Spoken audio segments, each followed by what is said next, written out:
এই সংবাদটি নিবেদন করছে Excite Care, Srinarayani sales, Kadamtala, Jalpaiguri.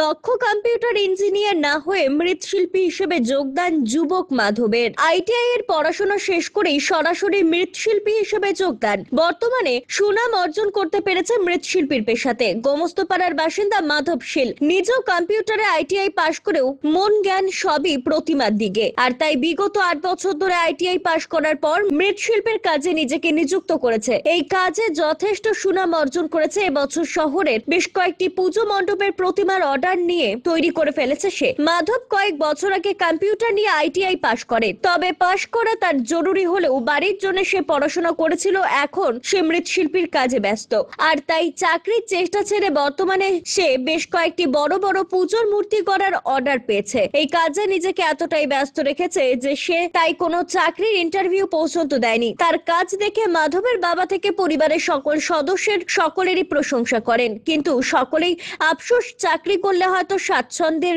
বেশি হতো। এখন কি করবো, বাধ্যতামূলক বাধা দিয়ে মানাইতে পারলাম না। ও ওর মন প্রাণ ধ্যান জ্ঞান সব এর মধ্যে। ছোট থেকে চাকরিতে আনাতে পারলেন না? চাকরিতে খুব চেষ্টা ওর বাবা করছিল যে আরেক কিছু পড়াশোনা করে তুই চাকরি কর, কিন্তু ওকে ওখান থেকে এই কাজের থেকে ওকে কেউ আর সরাইতে পারলাম না আমরা। দেখতে দেখতে 18তে আইটিআই পাস, 20তে আইটিআই পাস করলো জুনিয়রটা।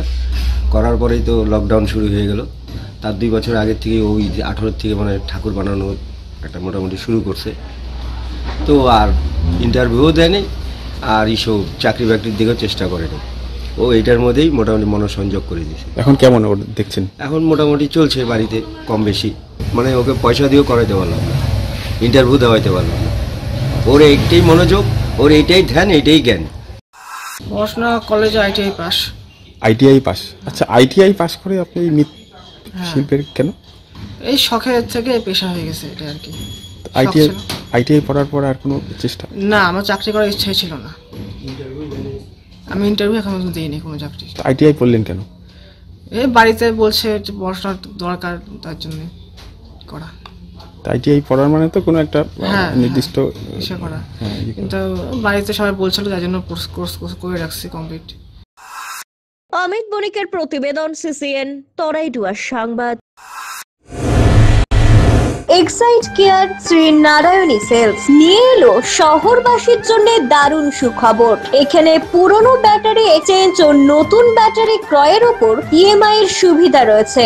ইনস্টলেশন সম্পূর্ণ ফ্রি। এখানে অভিজ্ঞ টেকনিশিয়ান দ্বারা হুইল ব্যালেন্সিং করা হয়। তাই আজই আসুন এক্সাইট কেয়ার, শ্রীনারায়ণী সেলসে। আমাদের ঠিকানা Kadamtala, opposite municipal market, bus stand, Jalpaiguri. যোগাযোগ করুন 7583976205 অথবা 8001106945 এই নম্বরে।